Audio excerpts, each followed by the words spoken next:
Okay, I think we're getting ready to get started. How about that dinner, everybody?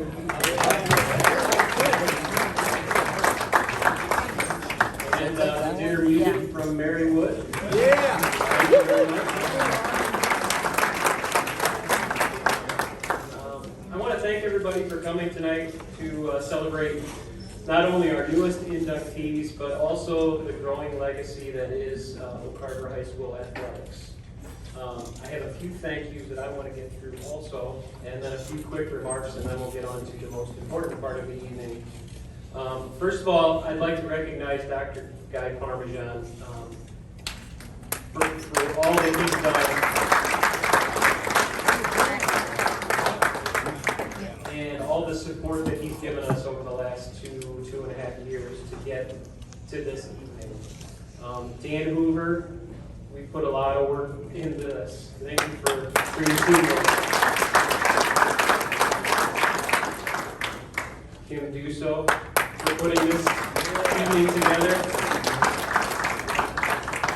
And then the rest of our committee, Allison Wolf, Tim Laderack, Tom Osborne, George Birdman, Matt Horn, and Dave Baldwin. So thank you all.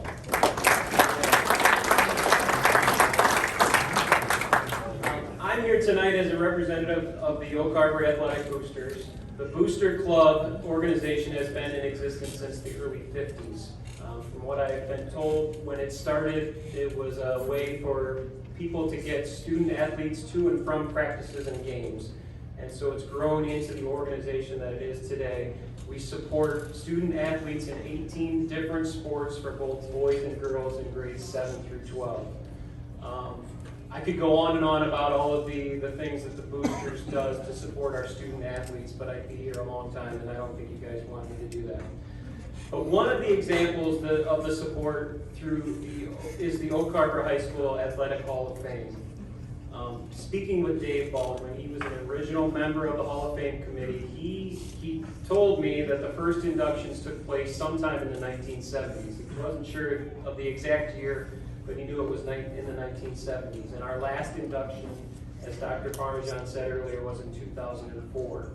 So fast forward to 2019, Dr. Parmesan spoke with myself and Dan Hoover about recreating and forming a committee to restart the Hall of Fame, and also create a space to recognize our past Hall of Fame inductees for the entire community to celebrate during events at Oak Harbor High School.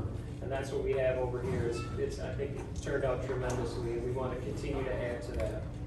Feel free to if you haven't been in there, take a look at it.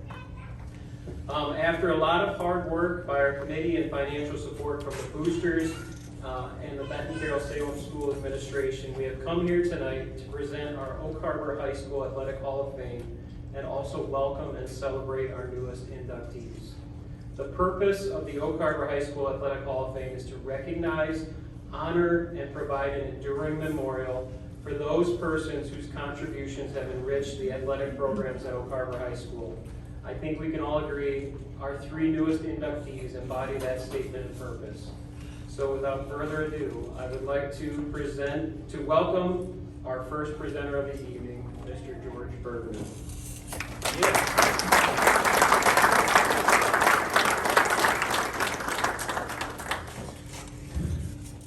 I'd be remiss if I didn't acknowledge the other two recipients. I'm here to introduce JD, but the other two recipients,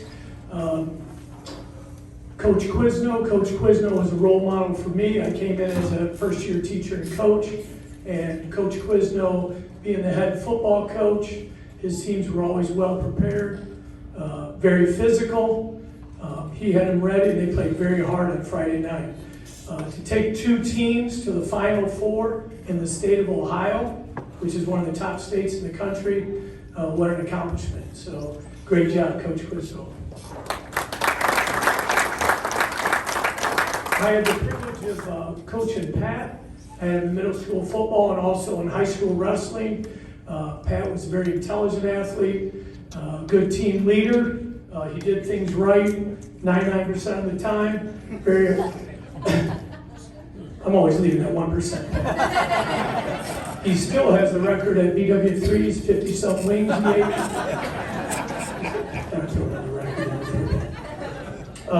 But Pat, a couple things. When he was a senior, he ended up hyperextending his elbow. And coming off that, he went on a roar. He ended up pinning like 24 guys in a row. After a while, some of his opponents weren't trying to win, they just wanted to get off the mat and not get pinned. So I think the previous record was 9, and Pat obviously obliterated that record. Another thing I remember about Pat, as soon as the state tournament would be over in wrestling, that ended on a Saturday night, either the first weekend or second weekend in March. On Sunday, Pat was out throwing the discus. And he was just very dedicated, spent a lot of time in the weight room. I think his bench press his senior year was 375. Tom Miller told me that was like 10 pounds under what he used to do in high school. So Pat did a great job. Again, to be all-state in 3 sports, I'm not aware of another individual that ever did that at Oak Harbor. So congratulations, Pat.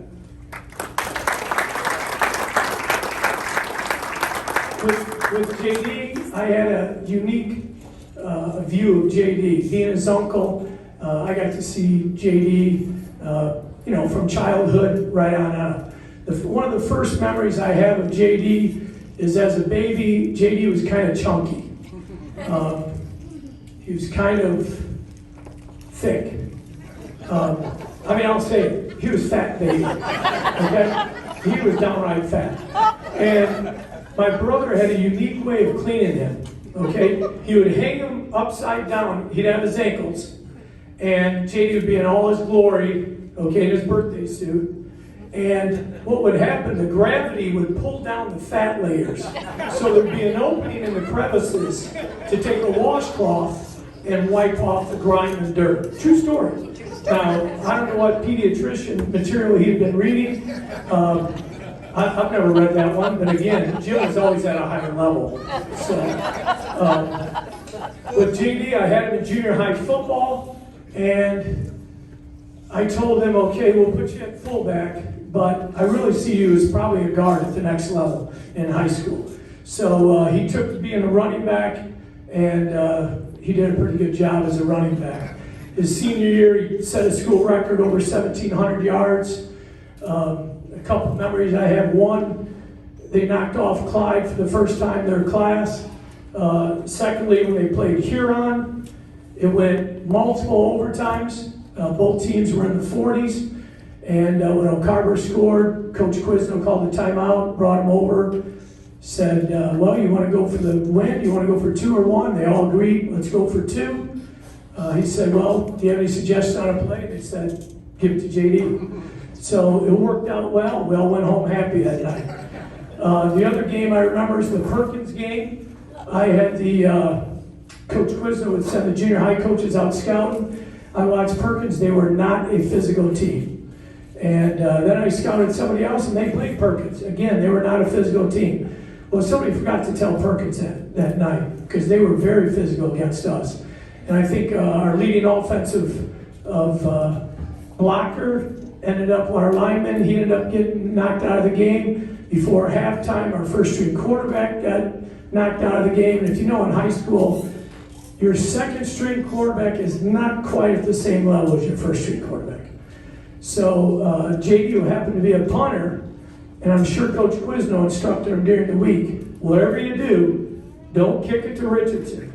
So Richardson was only a state runner-up in the 200 meters, and I don't know if JD missed the memo, but he connected, and JD hit one of his best punts of the year. Outkicked the coverage. Unfortunately, that guy caught the ball. And he was making a return towards the sideline. JD was taking the proper angle. What he didn't know was Tyson Gentry also had JD in his view.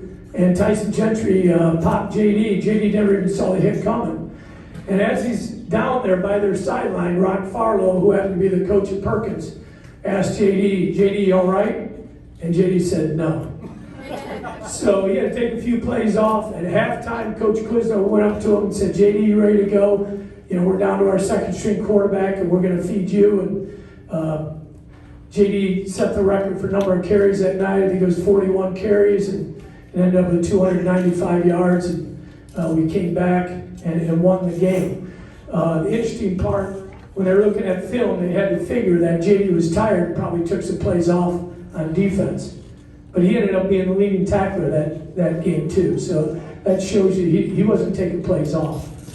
In wrestling, the balance that he had as a running back was pretty doggone good. And when he brought it over to the wrestling mat, he was very tough to take down. As much, talent that the Lord gave in football, he even gave more in wrestling. He won his last 86 matches. I remember on a couple occasions where he either had a kid come up to him that he was going to wrestle, or a parent. They offered him money not to get pinned. So, personally, JD, I would have taken the money, but JD didn't, okay? But he ended up two-time state champ, ended up second in the country his senior year, and earned a full ride to Ohio State. At Ohio State, he was a 3-year captain at Ohio State. His freshman year, I think JD had double-digit losses going into the Big Ten. At the Big Ten tournament, he placed high enough to qualify for the NCAAs. And as a true freshman, his first match didn't go well. He got beat, and in it, he ended up tearing some cartilage in his ribs. So the doctor ended up having to give you a few shots. How many, JD? 2 and then 3 more. Okay. So then each match that he advanced, he had to have a shot. So he ended up coming back, winning 7 straight matches and taking third in the NCAAs. That happens about once every 4 to 6 years, that someone gets beat first round, comes back, all the way back and take third. So it helped the Buckeyes take third in the country that year. And JD ended up as a 3-time All-American at Ohio State. And then went on international wrestling. He was number 1 in the United States 2010 and 2013. 2010, he was the Wrestler of the Year for the United States and placed 10th in the world. He wrestled in a couple world championships, one in Budapest, Hungary, and the other one in Moscow, Russia. So he said he's been to a lot of countries, had a lot of experiences, and he was always representing Oak Harbor. So I'd like to introduce 2021 Hall of Fame inductee, J.D. Birdman.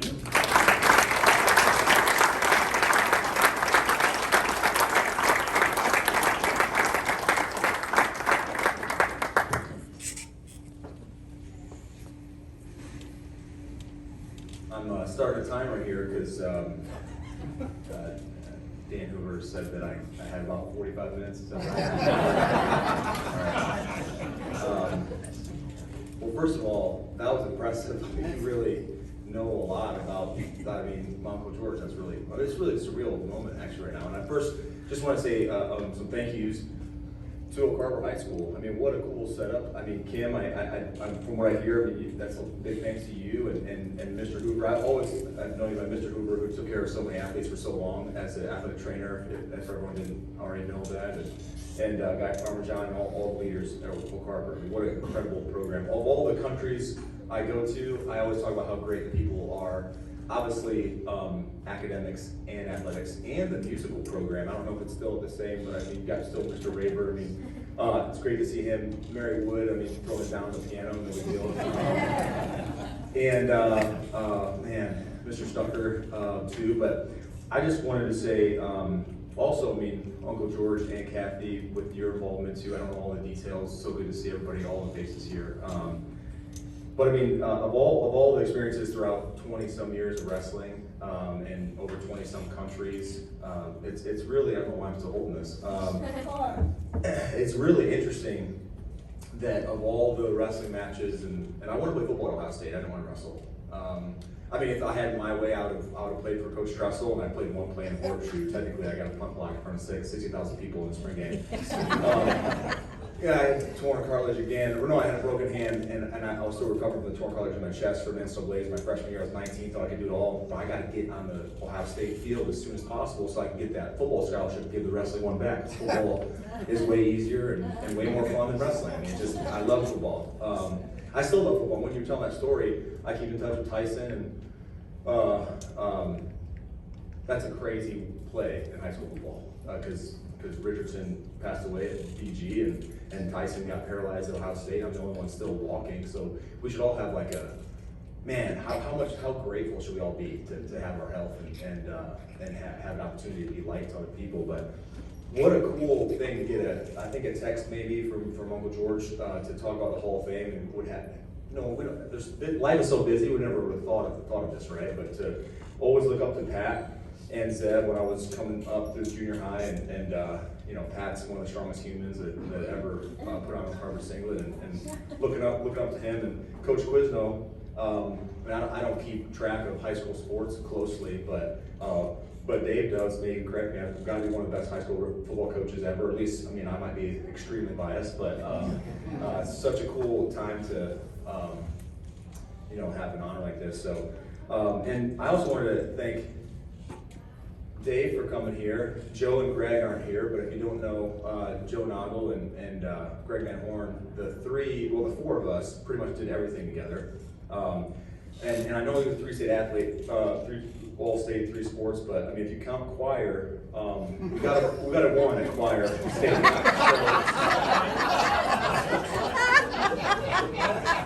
And you can't really count this, but we did win the talent show too. So someone find that footage, because that's enjoyable right there. Yeah, Coach Quizno, Coach Hubens, Coach Osborne, Coach Harshaw, I've been keeping in touch with Brad. Man, what a heartbreaker to lose Coach Harshaw, and then Kelly Croy. I mean, I can keep going on with names. There's so many good people. I mean, really relatively small town. My wife thought she was from a small town.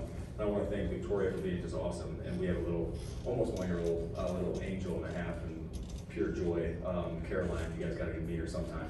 We should do this more often, actually. I mean, old, who is it? Zims?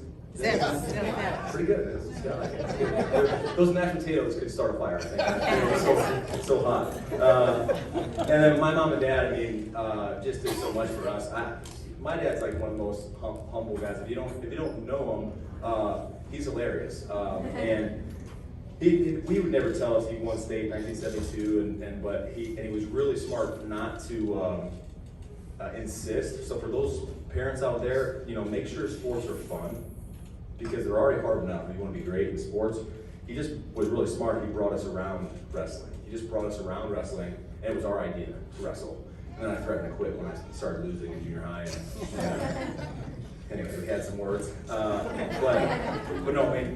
Dad, thank you for all you did over the years. I mean, it was pretty cool in hindsight, looking back at all the miles that were put in, and you want to be the best in your town and the best in your county, and then obviously get to where you're going all around the state and all around the country, and then eventually, like, well, why can't it be best in the world if you keep having these incremental? But so much time is put into that,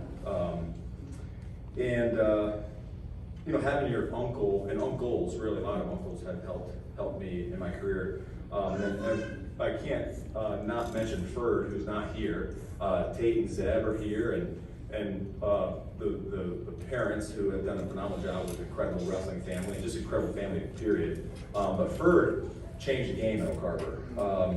And obviously, Uncle George is one of the best high school wrestling coaches in the history of the sport, I think, in Ohio. I don't know for sure. I could be biased, but Ferd is the first person that really helped us get in shape. There was Ferd's workouts. The actual workout, I don't know what it's called now, but it's come back to school at 7:30, and it's optional. It is optional. It is optional, technically. Unless if you want to not be that good, you don't have to go. But it's just an hour of sprints, and I gotta say thanks Zach. I mean, for being such a support to me in Columbus too now.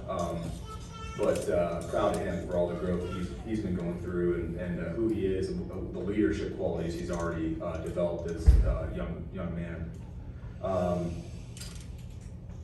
But Mr. E, everybody remembers Coach Eschrick, Mike Eschrick, social studies aficionado, and really, I maybe I say this too much, but I think one of the best young wrestling coaches. He pulled me aside when I was in 6th or 7th grade and said I could be, I don't know exactly what he said, but I remember how I felt when he said it. So for all of you parents and teachers out there, take the time to slow down, shut the phone off, and have a real conversation, or better yet, ask questions and listen. Like, put the phone off. Because he said something, and I was in junior high, and he said, he basically looked me right in the eyes. This is like after school's over, it was like after doing sprints around the hallway, and he said you could be really good at this sport. And he had coached hundreds and hundreds, maybe thousands of kids over all his career. And then Mr. E, Coach E, followed me. He was all the way up through, he was in other countries with my family. Drove me all around the country. My dad couldn't always do that, but he was pretty much always there too. But Mr. E was just pouring into us. That's what's cool about Carver. You always have parents and coaches doing what it takes. You got to do extra to get better.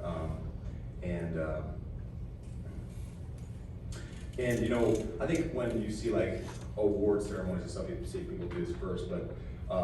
But first, just want to give all the glory to Jesus Christ. And I think, that term is, man, especially today with all the negative we hear all the time. I think I never really knew you could actually know who He is, and I just want to encourage everybody to open up the Bible, because the devil wants us so busy we don't have time to open it up. And not from a religious standpoint, just like, man, just read Proverbs or something if you want some wisdom.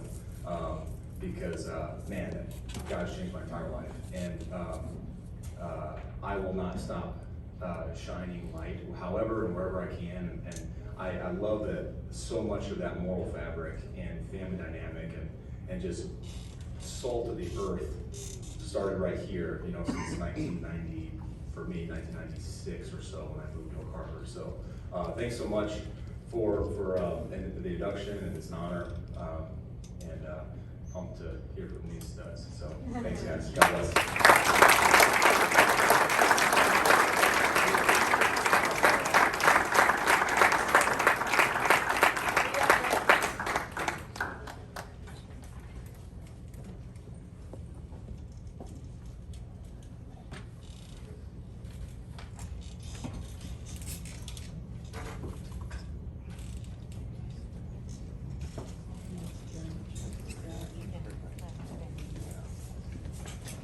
This is fun. This makes me really proud to be from Oak Harbor. I always have been, but this is pretty cool. So, congratulations, JD. Thank you, George. Our next presenter is Mr. Zeb Miller.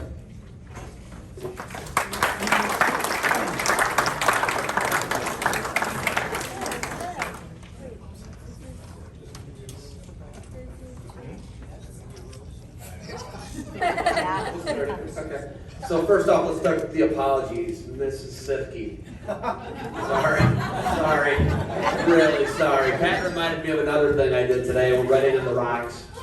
He reminded me of another thing. He reminded me of some really good stories, actually. A Dan Kalo story that was, it had me doubled over. I almost puked. That was pretty good.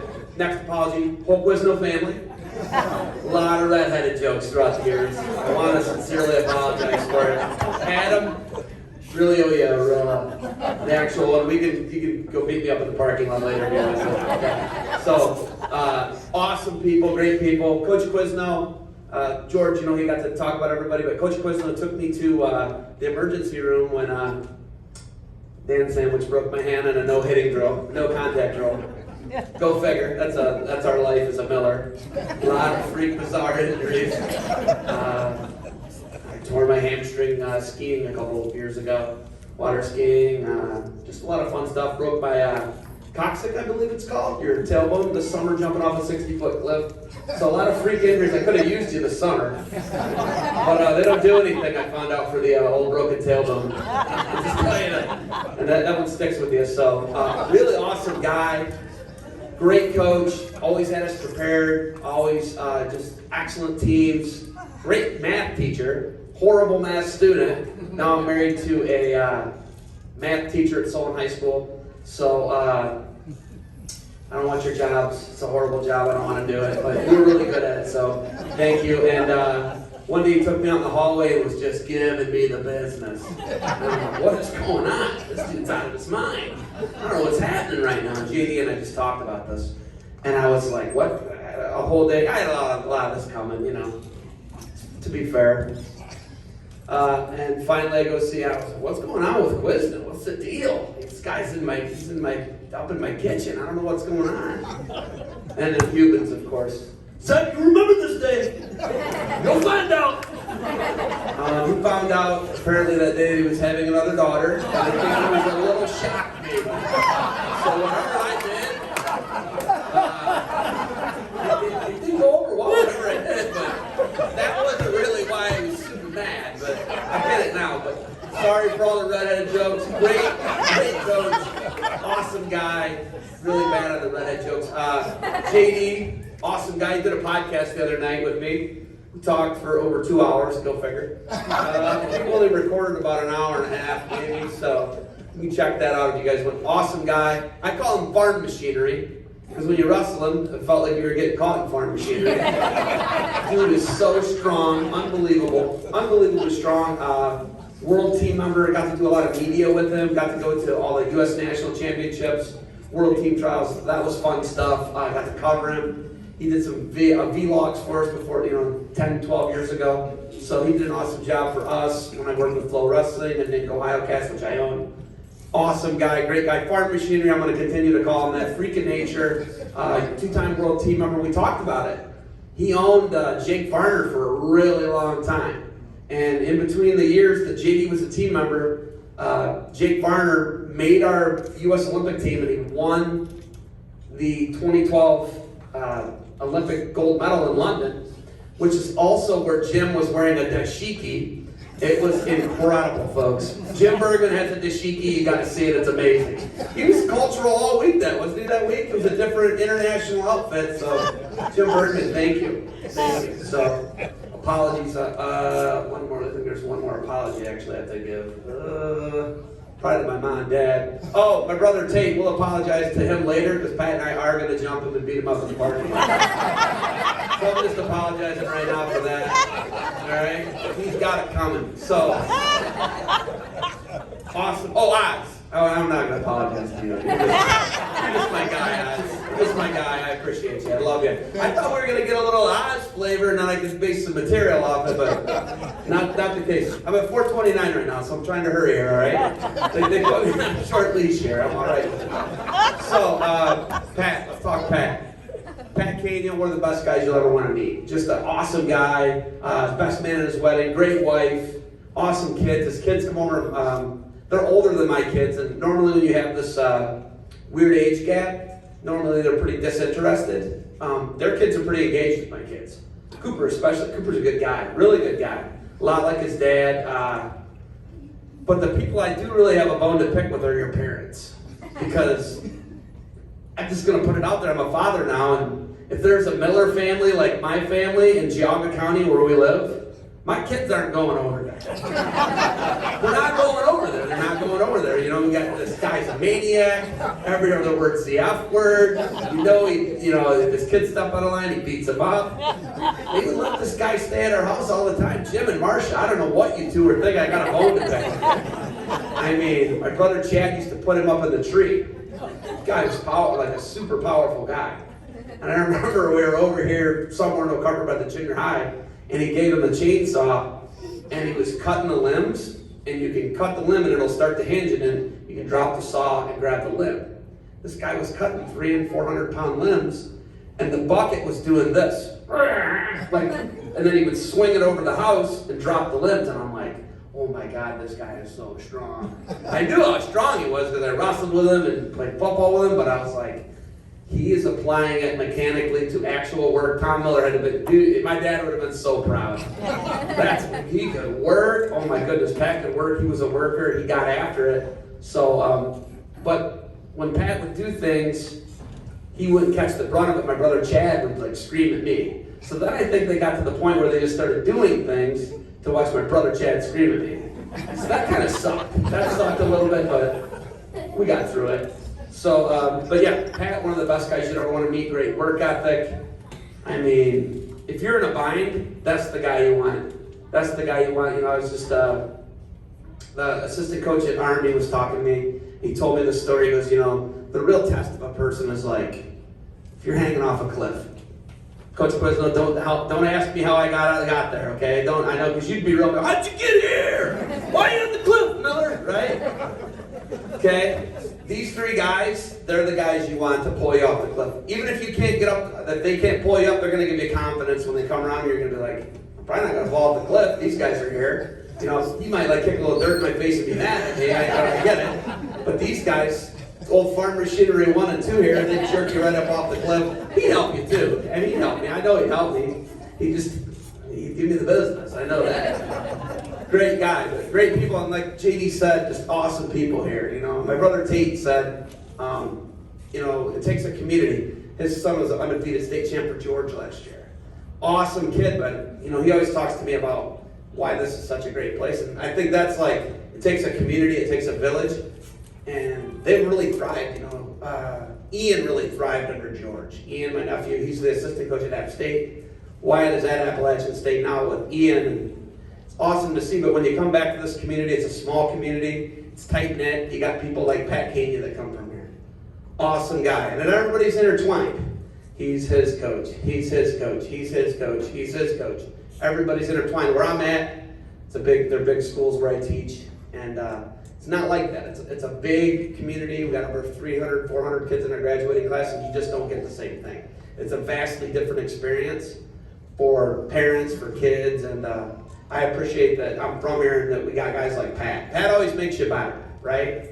Always makes you better. My kid is playing soccer now, and he makes the other kids better, and I'm like, that's kind of like Pat, always making you better. Whether it's beating you up, kicking your teeth in, or cutting limbs and making more work for you on the ground, Pat's always making you better. And that's what's awesome about all these guys. They always make you better. And that's what I just appreciate about Pat. He likes to tell the story about whenever I bring my brother Tate up. He's like, Tate always had to, my dad's, Tate, you're going to pick Pat Kania up. I don't want to pick Pat Kania up. He's a slug. Tate, you're going to pick Pat Kania up or I'm taking the truck away. So then he would pick Pat up, and then he would like, go through the gears, Pat's head would bounce off the back window. Boom, boom, and I'm like, oh, dude, Pat's back there. Pat was in like this little cab in the back, like sitting sideways, and he was just happy to get a ride, I think. So eventually, I think he dukes a hazard the tracks by Pat's house, and whatever he could do to like make it miserable for Pat, he did it, right? And I'm like, oh my God. And then he's like, I don't need to get Pat. It's a lot of wear and tear and maintenance on my vehicle. We were like, who says that? Anyhow, my dad's like, you're picking Pat up. And everywhere we went, Pat went, right? Maybe not the best parenting choice, but he got better and he made us better. And it was awesome. We did weightlifting. He was there for the marathon fight between Tate and I. He wanted to reenact it tonight. I said, I don't think we got enough energy like we used to have. Last about 45 seconds now. We had a marathon fight that went from the weight room to the locker room to the cafeteria. It was something. It was an epic fight. I bled all over Tate's back. These guys were just putting their clothes on. Like, hey, whoa, hey, watch. You guys get over there. Don't run into us. And it was interesting to say the least, but he would always have, I remember one day Tate got up and punched him in the middle of practice. And I'm like, why don't you kill him? He's like, no, I don't want to hurt him. And I'm like, why not? I do. Let's hurt him. Let's beat him up together. But always a nice guy. And then he went to Bowling Green. He threw the weight. I remember asking Pat, hey, Pat, what's in the weight? He told me wood chips. It's wood chips in the weight? He goes, yeah, it's wood chips. It's a 35-pound wood chip weight. And I was like, I started asking people, and they're like, what are you talking about? I was dumb enough to believe that they put wood chips in the weight. Somebody real gullible on the ceiling. I couldn't believe it. I was super mad. And him and Jeff Harbaugh lived together. Jeff Hart from Harvard, as we like to call him. they lived together, and they would always be like, this guy owns you, that guy owns you, a lot of like just trying to rile me up, and eventually I'm like, I guess they own me, guys. That guy owns me. Sure, whatever you say. And then these guys just complimented each other like too well, actually. Is Jeff ever your boss? No. Oh, you're lucky. Lucky Jeff wasn't ever your boss. I quit. He quit. But these guys were great roommates, great friends. Whenever we were in a bind or whatever we needed something, these guys were always there. Pat was always there. One of the best guys you could ever imagine. He comes over to my house now and hangs out with my kids, and it's awesome. I love it. It's awesome to have lifelong friends, and when you don't talk to them for a couple months and you pick up the phone and you can call them, it's one of the best things ever. So you know the guy's always going to be there for you, and having lifelong friends like that, we're always going to be there. You know, we got another friend out in Portland area, John Watkins, the same way. Just guys who you can always count on, and they're good guys. My brother Tate's the same way. Chad and Bird, good guys. My brother Fert's a little angry. He calls to yell at me periodically about things that are out of my control and I don't have anything to do with, but I guess that's the little brother syndrome. But Pat, always super positive when I talk to him, does a great job at Norwalk. He did have a chance to kick Tate out of the SBC tournament 2 years ago when Tate's kid lost in the finals and Tate was berating the official, and the official's like, "You're out of here." I think Pat was looking to crawl underneath the scoring table though, because he just wanted him gone so bad. And then he was in the cafeteria waiting for Pat. And I think Pat because Pat had to walk by his office and Tate was waiting in the cafeteria, and I was like, this is awesome. This is awesome. I hope he bounces. It's cold out. I'm not leaving, he told the cop. It was awesome. So, just great friends, man. Some of the best people you could ever imagine. I'm over 10 minutes, so we gotta wrap this up. It's good to see all you folks tonight. Pat Canyon, your Hall of Fame inductee tonight. Come on up, Pat. Let's go.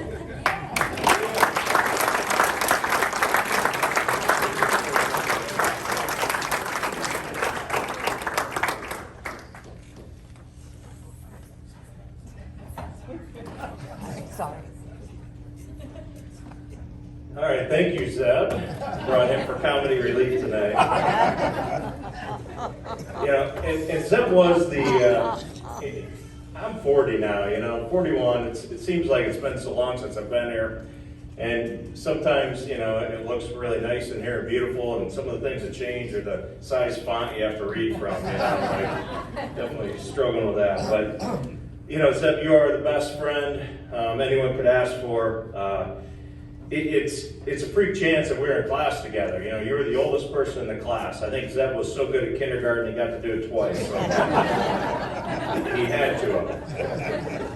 And I think you were a May birthday and probably belonged in the class above us with like Oz's older brother and things like that. And I belonged in the class below us. I was the youngest one. And we were in many ways opposites in so many stuff, but we were best friends along the way. We did not have a very high achieving class, the class we were in. I think through 7th, 8th, and 9th grade football, I think we won 2 or 3 games. We lost a lot, and did not have a lot of super athletes, and we really didn't belong in the class either. But, in doing so, we competed in 3 of the same sports: football, wrestling, and track. And that's what I'm here for today: football, wrestling, and track. They're 3 of my favorite sports, perfect sports. In this day, there's nothing like high school football still, getting your community and team together. These are sports that have no cuts. They're void largely of politics. There's no AAU, Junior Olympics, travel teams, excessive fees that people can't afford. They're not competing all over the country in the 2nd grade. They were, to me, perfect. Being the youngest in the class, I was the last to get my driver's license. I was the last to get a girlfriend. I was bashful, quiet, not social, and Zeb filled the void, and he was the complete opposite of all that. He got his license first. He had many different girlfriends. He could speak in front of people, and I struggled with that. Growing up, we couldn't even talk to each other. He lived in the 862 area. Both our parents, God bless them, We're just one generation away from the Depression, so that 4 cents a minute was out of the question. So we only got to see each other at school once we got to middle school. I was from Rocky Ridge, and he went to Greytown, and we definitely had great times once we got together and hooked up in 6th grade. I believe it was 8622315. Those numbers stick out in my head. And usually be picked up by Tom Miller saying, "It's Miller." Or Sandy with, "Hello," back there. And usually start with some statement to Sandy and make her laugh and whatnot. I remember junior high and high school, your dad, Tom, would take us to all these football games. We got to see Charles Woodson play once. We got to go to different playoff games. Because of some of these games we got to see, they're some of my best memories. We got one of our best Ozisms ever. We went to Worcester Triway and watched them play Wauseon. Wauseon won the state title that year. They played Fremont. And we got back and we're talking about, we went to this game, it was good. I'm standing there, Zeb's doing the talking, I'm doing the listening. And Oz looks at him and he goes, "Hey Zeb, Worcester Triway, they're a better passing team than a throwing team, aren't they?" And Zeb looks at him and says, "Yeah, I think so, Oz." But those two are on the same page, like they're on the same wavelength. George, as a wrestling coach, you had a sixth sense about you. Every wrestler has a quit story, except for Tate. He quit every day. Anybody's around it? He quit every day, didn't he? Every single day he quit wrestling. I've never seen anything like it. I quit wrestling before my 6th grade year. I talked to my parents and said, "Look, I am getting beat up. I'm younger than everybody. I'm going in there. It is not fun for me." I had them sold on it. It was done deal. I think later in life they probably intervened because I got a phone call the next night from George. I think he was 898-2036 or 3620, something like that. You remember your coach's numbers. That's how intimate these things were. But called me up, said, "Hey Pat, we really need you 6th grade practice. You got to come in, become a better wrestler. You're never going to get to compete. We just went in and got the crap beat out of us every day. And we had good wrestlers then. A lot of them are criminals now and arrested there. But it was tough. There was a person in that room I could beat. As a 6th grader, not a single one. I took tons of licks. George called me one other time and actually called my dad and said, "Hey, we need help at Birdman Blacktop." And I'm sleeping in. I think I was going into 6th or 7th grade. I just got woke up. My dad packed my lunch. "Here, you're coming with me. I'm dropping you off." I'm like, "What in the world is going on?" You're gonna do blacktop. I'm like, "What is blacktop?" The stone driveway. What in the world? It was you have a minute to pack your bags, and here you go. And between him and his brother Joe, he picked me up. I think he lived in Port Clinton at the time. And we'd head to the Big B and seal driveways. And we used to fill cracks with a paintbrush. How stupid is this stuff? We fill cracks with 400-degree asphaltic cement. What in the world was I doing? And I was so young, I didn't get my license till late. At 15, we don't have a driver. Pat, can you drive the seal truck to Toledo? Sure. Driving the seal truck or the blacktop behind. I look old enough. I'm 15. I never told my parents that. That was, we always had hard work around us. Our parents brought us up that way. Tom Miller, my dad, Jim. It was definitely between blacktop and later cut trees. We did that. Zeb was good. He always included me in everything he did, lifting, practice. I needed that ride. I couldn't drive for the longest time. We went across the country, with the Silver Fox, Mike Escherick. We called him Silver Fox, I think. I remember going to Northern Plains Regional, and I was 15 and driving through Wisconsin because we had to take our turns. I think it takes all these people. I think we got a van for Mr. Scherf, and driving through Chicago, all this crazy. I'd never been through Chicago, crazy drivers. But anyway, went out, did all those things. Definitely great memories. And Zeb, I wouldn't have a lot of these accomplishments without you. We push each other, compliment each other. If he was not in my class, I don't think that would happen. joining the Hall of Fame with Gary Quizno and JD Birdman, a lot of times, like, after you hear JD, I feel like I don't deserve to be in this company. All the things Gary's done, I feel truly blessed. I was only coached by Hall of Fame coaches, which is pretty awesome, I can say that was definitely a blessing.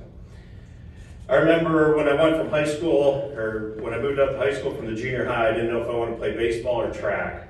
I love baseball. Like, my dad was my coach in baseball, and I could throw and hit the ball long ways. And I had a little success because in junior high I did track, and I talked to Oz. I said, Oz, I'm thinking about doing track, because my best friend's doing track, but I'm doing a lot of this wrestling stuff, and I may miss a meet or two. And I just remember, like yesterday, him telling me flat out, Pat, I don't give a damn what you miss for, as long as you're there for the SBC meet. You can come to track, and you work hard, like, I don't care. So that's what I did, and I had the spring qualifiers. Like, I competed at the Lakota Relays one time, just my senior year. I know it drove Coach Quizno nuts that I missed so much, but that weather at that time of the year is not fun, so I always found a wrestling tournament to go to. I mean, it would be that, and an Oak Harbor invite was always a national team qualifier, so one time, in my senior year, I got to do it, and literally, I remember sometimes on Wednesday, looking at the weather report, saying, there's a qualifier in Dayton, we're going to wrestling. And I know it's bad to say that, but, they're part of that, and they accommodated that, and that was super nice, because I was there at practice, like George said, I never missed those things. But some of those meets and stuff, weather, like, that's the toughest thing about track is the weather, that's for sure. Zeb, I know you already mentioned the Tate stuff, so I'll just burn that page, but, yeah, it was tough getting picked up by him. He was a tough nut, let me tell you. If I was his principal today, I think I would probably have him arrested 20 times. He would be locked up by now, and I would have enough evidence for at least 3-4 felonies. Like, clearly, I don't know how he made it there. Football was probably the funnest of all. Friday Night Lights, running through the tunnel, the band, being coached by people like Quiz, Oz, Harsha, Sifke, Harbaugh, Hubie, Hubie, like, if you ever been around Hubie, when you're on the sidelines, he was just the two extremes. When JD was there, it'd be, give him the ball, give the man the ball, what are we doing? Give him the ball, and then when they weren't there, it'd be like, that man is in a fog. He'd say, he ain't got a clue. Like, the next minute, like, get him out of there, Quiz, he ain't got a clue. Give him the ball. We had to play for JD, I got to volunteer coming back from college, and I think, what do we play? A playoff game in Lorraine, I think. JD Quiz invented a play for him called the 18, right? And this is how tough that play was. It was, hey, JD's a fullback, we're going to pitch it to him. And that's all it was. And Oz would come down the sidelines, and he'd go just like this. Quiz, run the 18. He'd hold up 4 fingers. Say, run the 18. And I always take it in, and like, everyone knew what he meant. Give it to JD, toss it to him, he'll make it play. Make it play. When I was here, like, some of the trophies bring back memories. Winning the first Oak Harbor playoff game, I remember like yesterday, it was a monsoon at Fostoria High School against Delaware Olentangy. Now they have 3 high schools. We were the same size as them that day. The next week we played 7 inches of snow at Wade High School, like in the snow bowl. All our parents were knocking the snow off of the signs as we went to that game. It was insane. Like, we lost 10-7. Clyde made a field goal in that. I don't know. That was crazy. We earned Ironman shirts, hamburger drill, escape drill, all these things. Dress up for Fridays. As I always said, dress sharp, play sharp. All those things about football were so much fun. Also part of a tough time in my life, and I don't know if Quiz remembers this, I had a game that I was unconsolable. Zeb tore his ACL his junior year, and I felt so bad about it. It was like my fault because I was long snapper and I lost my job that week because I got the yips or whatever the term is for it, I couldn't do it. And he got the job for it. A guy came in on him center, tore his knee. I felt bad. I felt bad forever. He lost some stuff his junior year, and it was a real tough time. And it took a long time to get over that. He later got me back. It was like one of our last goes before Christmas, before Medina. Last 3 minutes of practice, he was trying to hold me down. Well, you're not holding me down. I got up 3-4 times, and he threw the boots in. I threw it, and he dislocated my elbow. And it was so much pain. I mean, it was awful. And I remember being in the EMS with and then I finally felt good about myself because I no longer felt bad about your ACL. Finally got me back. But it kind of eased my mind. I mean, they got the IV in and medicine going, it was good. Had to recover from that. I got to learn adversity and different things about being in sports, that's for sure. Wrestling's probably the sport I spent the most time on. Trips to Fargo, Mike Estrick, Joe Birdman, Kelly Croy, Scott Zeitzen, Rob Pearl, Andy Atkins, Chad Miller, George and Chris Birdman. It's a different sport in the way that, Gary was my coach in 2 sports, and these guys, it's a very personal thing. They're almost like friends. They pick you up, you know their number, you're in their face, beating them up every day, or they're beating you up. It was, great sport. I love wrestling. I remember just a quick story of my own, kind of involves my dad. They sent me to Ironman as a junior, and you get those big brackets, those tough tournaments, and I lost to a kid from California first round, wrestled horrible, and Dad came with one of his friends, and, as both our parents, yours tough love, I didn't drive all the way over here, this was tough, ended up leaving the tournament, because, you got a 30 or big bracket. I wrestled all the way back, kept winning. That's before cell phones and stuff. I remember Zeitzen was with me. I said, I was kind of mad he left or whatever. So he said, you know what you do? Scott told me this. He was calling when it's too late to get back here. So I got to pick up the phone right after the Parade of Champions, say, hey, Dad, I made it all the way back. I'm wrestling for third in a little bit. Sorry you can't make it, but I appreciate it. So, and I knew he couldn't get back there, but I ended up getting fourth. But, it was good. Wrestling. I wrestled for Team Ohio. Our junior freestyle team was unbelievable. I wrestled with all Americans, poster boys in the room. It was awesome. And our time with Scotty Burnett at every tournament. I still don't know what's wrong with that guy. I had the most supportive parents. Them and the Millers, they always spent time with each other, and they had fun with each other. When we went to tournaments, they enjoyed each other's company. Let us know when we did a good job, and when we did a bad job, we'd get the donkey call from the stands. You'd hear somebody going, hee-haw, hee-haw. Crazy.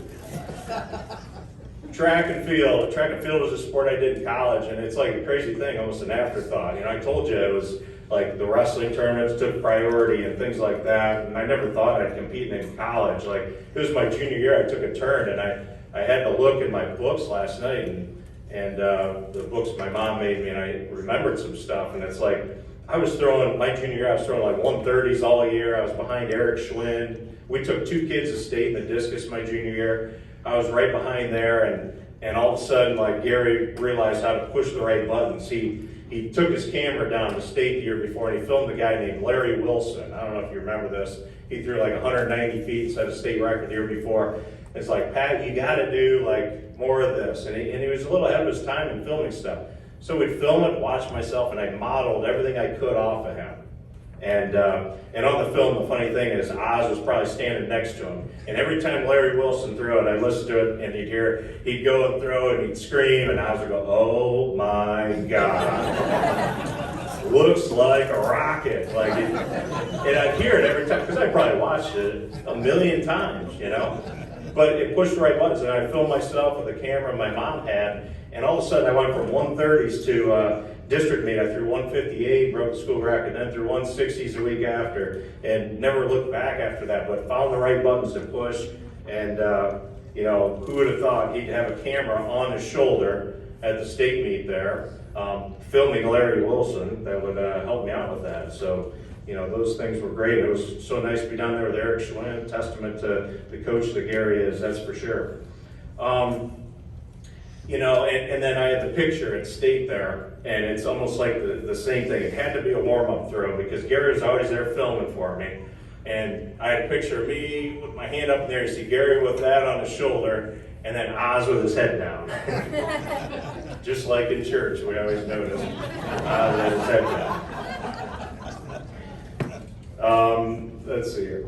Yeah, so that was crazy. You know, I went there junior year, went to state, like, I'm talking, you're at the Horseshoe, it's this impressive place, you know, and I'm down there with no expectations, and Gary tells me, like, you are gonna place this year. Like, what are you talking about? I think I gotta throw, I saw Larry Wilson throw 190, so I think I gotta throw that. No, you are gonna place. And I had a, you know, PR down there, and I knew at that time that was my first All-Ohio. That probably meant the most. It was a surprise. It was, you know, to go from 130s to placing in Ohio that quick. It was pretty awesome. You know, in track, I had the distinction of being, I was in the last event at the Horseshoe, you know, which is crazy. We closed the place down. And then in college, I was the first person to throw Jesse Owens. So we were at the first Jesse Owens meet at BG there in the first event. So like I got to close one down and open one up. That was a pretty cool thing. In college, I got to compete in many different places. JD said all over the world. And to me, it was, you know, incredible. Georgia Tech relays. We're down in Florida State, Alabama, Auburn. We'd always do a spring trip. All the schools in the MAC, Michigan, Ohio State, Purdue, all these different places you got to see. And track got to expose me to all those things with a 35-pound weight full of lead. That was awesome. You know, Oak Harbor gave me so much. I had access to great facilities and great coaches, gave me leadership opportunities and great role models. Allowed me to win and win a lot. I mean, we won a lot. We won a lot of games. It's tough to say. I think I lost 5 regular season high school games. You know, a lot of people can't say that. Got some trophies in there for that, and that's pretty awesome. Got to come back and volunteer and coach even kids like J.D. Birdman. Got to wrestle with him. I remember in college after he got runner-up, his dad seeing me and I'm teaching here, and he says, J.D. needs someone to work out with him. He's back from Ohio State. I said, nah, I'm done. I said, I am no longer messing with that farm machine right now. You know, I got to come back to Oak Harbor and teach and coach, and those were great things. We had a Final Four team in there. It's always fun to practice Thanksgiving week. I learned how to be a professional here. Carla, my principal, was always in my grill about wearing a tie every day. And what she didn't know is I didn't know how to tie a tie. I'd have Ken Phillips teach me in front of the mirror over here one morning how to tie a tie. And he taught me a double Windsor. But with a 19-inch neck, there was only like this much left of the double Windsor. So he looked at me and goes, I think you're a single knot kind of guy. And you need some longer ties. Because literally the only tie I had was a zipper tie. But definitely learned those things. Coming back to Oak Harbor introduced me to a lady named Megan Cromer, who became my wife after a blind date that turned into a couple of kids and a lifetime of love, that's for sure. My parents, I had to sit up for last in case I cried, that's for sure. I'm a mama's boy, you know, I always went to my mom with problems and my dad when I wanted something. And I tell people this day, my dad never told me no. He told me a lot of things, but never told me no. It was always, here's how you do it. You know, later in life, he was a veteran of Vietnam. Later in life, I got to go to Paris Island for an educator workshop. And I learned why my house was like it was. I didn't get to do a task without a countdown from 10. And sometimes I get to count down from 20. It'd be 20, 19, 87, 6 feet forward, 10 minutes, 5, 1 done. And the attention to detail that was taught. When I was a child, my dad was my hero, and I wrote, what do you want to be when you grow up? And my aunts would laugh, and they're here today, because I wrote, I want to go to Vietnam and fight for my country. You know, that's what I wrote, but, you know, crazy. I learned when I was at Paris Island why I went to San Diego instead, because they were switching Marines on the other side so they wouldn't go AWOL. You know, I was definitely learned a lot of those things. I learned respect, integrity, and courage, and those are great things. My dad was my coach in wrestling one time, and this is a good story. I'll laugh at this one. He would take me places, and we didn't have, normally it was like, the Oak Harbor team's going, but he took me to the Detroit Boys and Girls Club. he picked up a flyer, like, we're gonna go here, there's tough kids here. So he was my coach for the day in my chair, the one time, and thank you, Dad, for not being in my chair more than that. And I'm wrestling through that tournament, and I'm getting to the semifinals, okay? And I win my semifinals match, and I'm done before the other semifinals. And we watch this kid, he looks like he's 30. And he grabs this kid, slams him across, and we watch him put him in a neck brace and haul him out of there right before I'm about to wrestle him. And my dad looks at me and he goes, grab your stuff, although I didn't say stuff, we're getting out of here. I said, I think I'm getting a trophy. He goes, nobody cares about your trophy. We want to get out of Detroit alive. So we just left. Should we tell anybody? Nope. And that's a true story. Now I live a very unassuming life as a principal in Norwalk. People don't know me or my past. It is pretty quiet. I spend my spare time golfing, probably too much, my wife would say. I have 2 wonderful children, a beautiful wife, and I have the support of my friends and family. I do feel blessed, and I thank the committee for nominating me. And I believe everyone in this room, Gary's one statement always was, believes in a commitment to excellence, and that is what Oak Harbor is. All right, almost done. I thank everyone for that, all those who helped me on my journey, and from the bottom of my heart, go Rockets.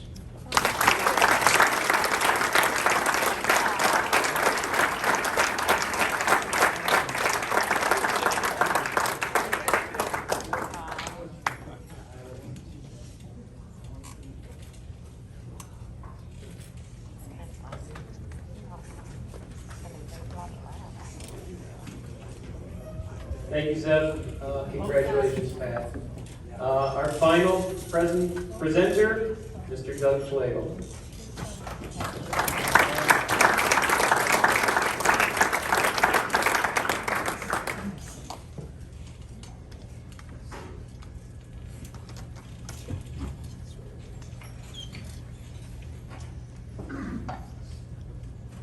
Two things before I get started. One, when the order of speakers was given, I looked at Dan Hoover and I said, why do I have to follow Zeb?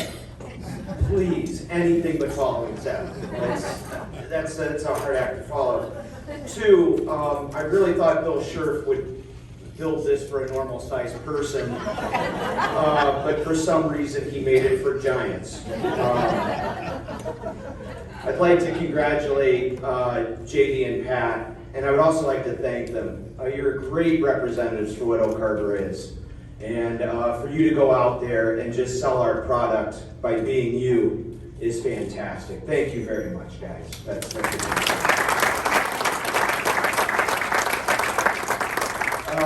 now the statistics for Gary are in your programs. I'm not going to go through them all. He noticed earlier that he was the one with 2 pages, and that's just because it is a pretty historic career.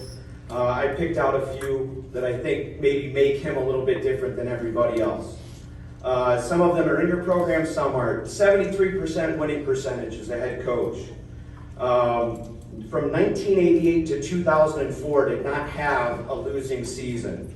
11 league championships, 9 playoff appearances.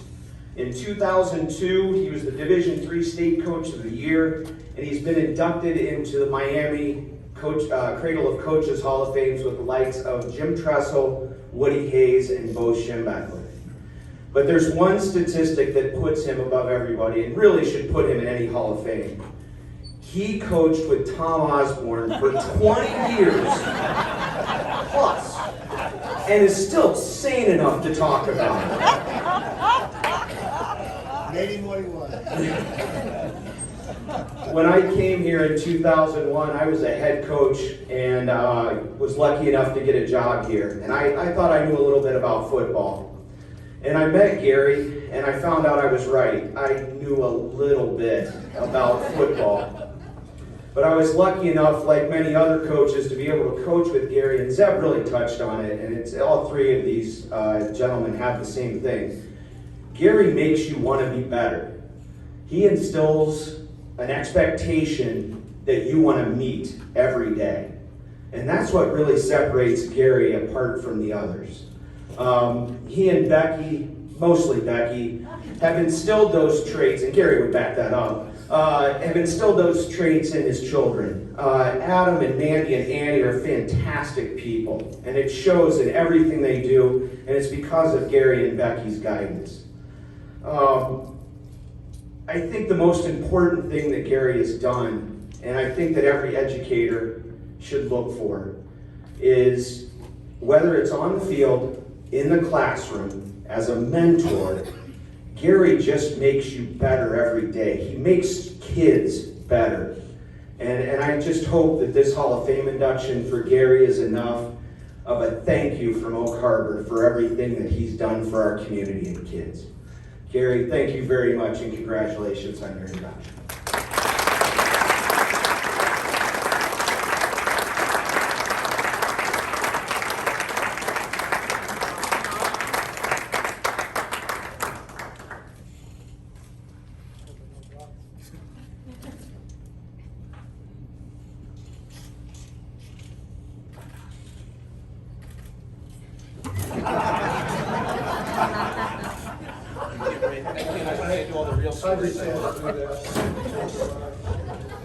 Wow, tonight, I really didn't know what to expect coming in here tonight, but this is awesome.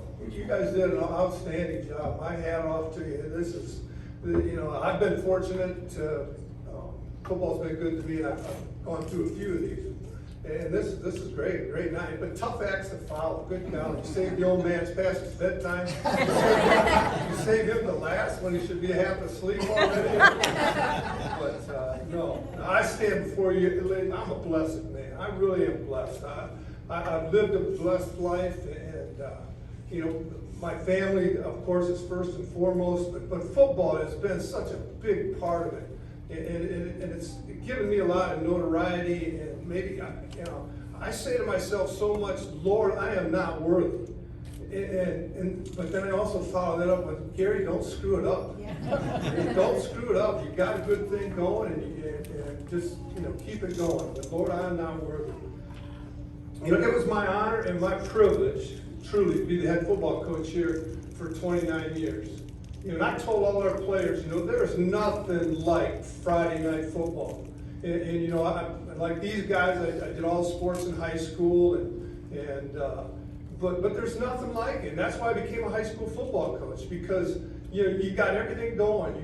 You're under the lights, you got the cheerleaders, you got the band, and it just always made, and it's fall weather, it just always made for a great time. And truly, it was my honor. Great teams, great players that we had, great friendships, memories, and I never thought I would teach or coach anywhere else but here. I had the best of everything here. It was awesome.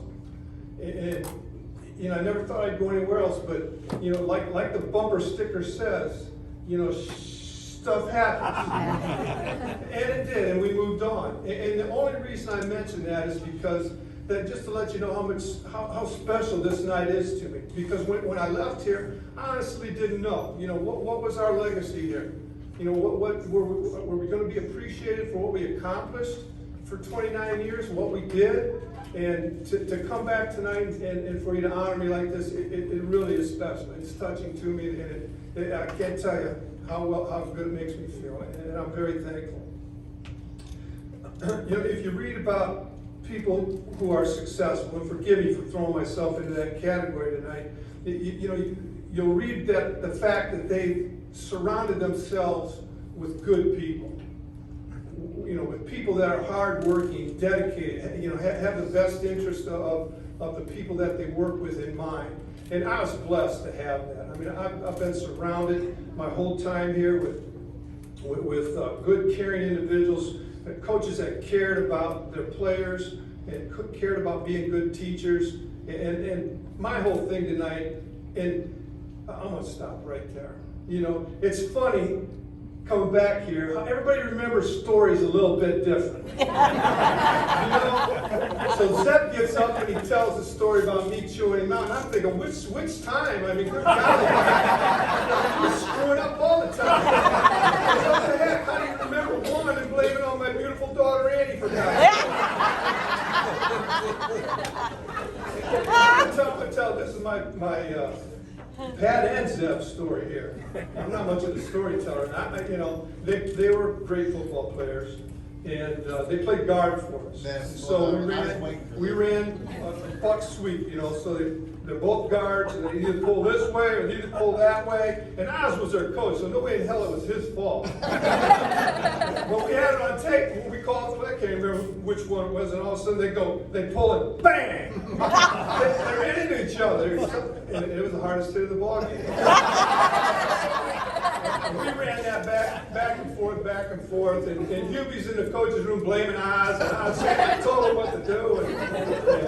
And when we watched film that day, we ran it back and forth. Zeb blames it on Pat blames it on Zeb. I still know who's fault it really was. And then JD's story, okay?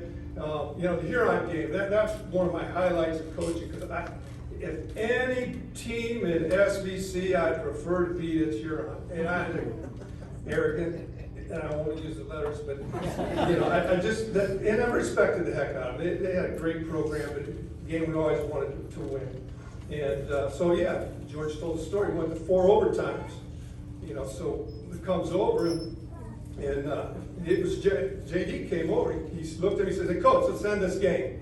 I said, "I'm gonna give you the ball." He said, "Give me the ball." And I said, "Okay." And he scored the 2-point conversion, and that was the ball game. 4 overtimes, and we beat Huron. So, yeah, I had a great time. But anyways, I digress. But no, I was talking about the people who I was fortunate enough to be surrounded with, and I want to take some time to thank them. And but first of all, I'm going to start with a woman that's been my partner in life in this journey for 42 years, and has been there with me and done it all. And if Gary Quizno deserves to be in a coaching Hall of Fame, then Becky Quizno deserves to be in a coach's wife's Hall of Fame.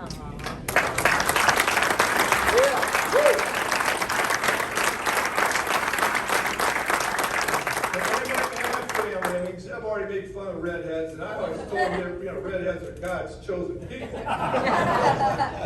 But yeah, I've got a beautiful family, and I said, you know, I'm blessed, and that's a big part of it. You know, Adam and Mandy and Andy were all successful student athletes here.